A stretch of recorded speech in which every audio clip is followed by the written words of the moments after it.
आइए दोस्तों, मैं विश्वजीत आपका इनके क्लास पर स्वागत करता हूं। आज का जो हमारा टॉपिक रहेगा वो बांडे ग्राफ जनित्र रहेगा। ठीक, तो देखिए वैज्ञानिक बांडे ग्राफ ने सन 1931 ईस्वी में वैज्ञानिक बांडे ग्राफ ने सन 1931 ईस्वी में एक ऐसी युक्ति का आविष्कार किया जिसके द्वारा हम कह सकते हैं कि उच्च विभव क्या उत्पन्न किया जा सकता है। ठीक, तो वैज्ञानिक बांडे ग्राफ ने सन 1931 ईस्वी में एक ऐसी युक्ति का आविष्कार किया जिसके द्वारा उच्च विभव उत्पन्न किया जा सकता है। ठीक, देखिए अगर इनके सिद्धांत की बात करें, तो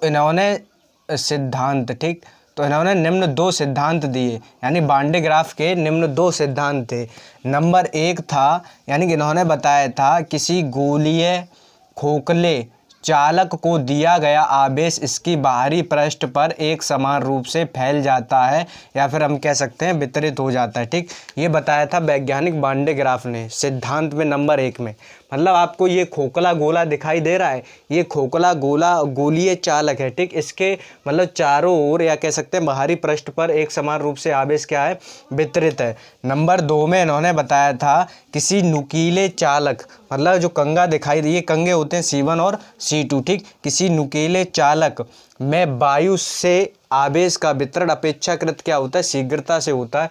उन्होंने नंबर दो में सिद्धांत में ये बताया था। ठीक, तो देखिए हम इसकी रचना की बात करें, तो हम रचना की बात करें, रचना में क्या हम लिखेंगे,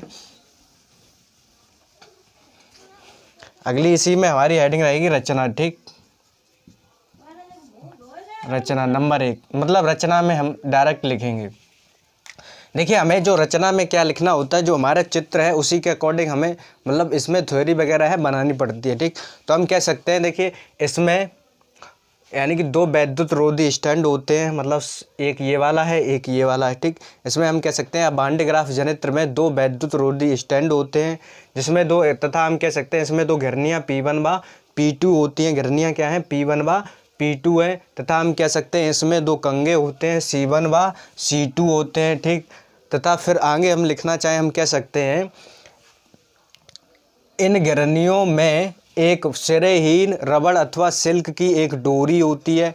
ये क्या है, मतलब एक पट्टी भी कह सकते हैं। एक सिरेहीन क्या है, पट्टी, ये जो है वो रबड़ अथवा सिल्क की बनी हुई होती है। ठीक, तथा हम कह सकते हैं घिरनियाँ मतलब P1 का संबंध वैद्युत मोटर के साथ कर दिया जाता है या होता है। ठीक, तथा फिर आगे हम लिखना चाहें, हम कह सकते हैं कंगा C1 है, कंगा जो आपको C1 दिखाई दे रहा है, इसे मतलब घिरनी यानी कि P1 से संबंधित कर दिया जाता है, तथा कंगा C2 जो है इसे घिरनी मतलब यानी कि P2 से संबंधित कर दिया जाता है। ठीक, या फिर हम कह सकते हैं कंगा जो C1 है इसे मतलब उच्च विभव से संबंधित कर दिया जाता है। ये हमारी क्या हो गई, रचना हो गई। ठीक, अब जो हमारी हेडिंग रहेगी वो क्या रहेगी, क्रियाविधि। ठीक, तो देखिए क्रियाविधि में मतलब हम क्या लिखेंगे, हम कह सकते हैं यानी कंगा C1 क्या हो जाता है, धनावेशित हो जाता है, जो कि घूमती डोरी के साथ यानी कंगा C2 पर क्या कर देता, स्थानांतरित कर देता, तथा ये कंगा C2 जो है यह धनावेश को गोले पर स्थानांतरित कर देता, तथा गोला क्या हो जाता है, गोले पर धनावेश एकत्रित होता रहता है। ठीक,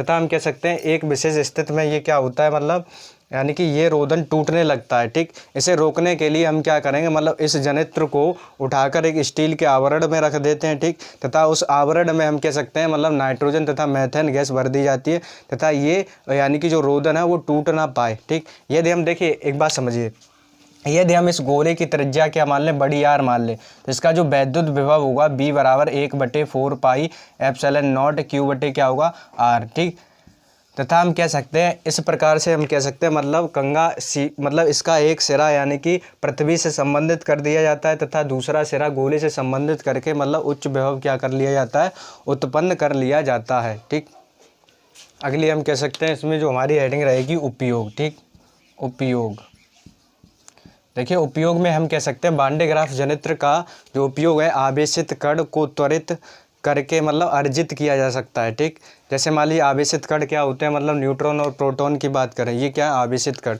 इन्हें हम अर्जित करके क्या करते हैं, मतलब त्वरित करते हैं। ठीक, या हम कह सकते हैं त्वरित कर क्या करते हैं, अर्जित करते हैं। ठीक, तथा हम कहने का मतलब ये है इन यानी कि त्वरित आवेशों कणों का जो आवेशित कण है इनका उपयोग नाभिकीय विखंडन में किया जाता है। ठीक, यानी कि ये क्या हो गया इसका उपयोग, मतलब ये क्या हुआ उपयोग।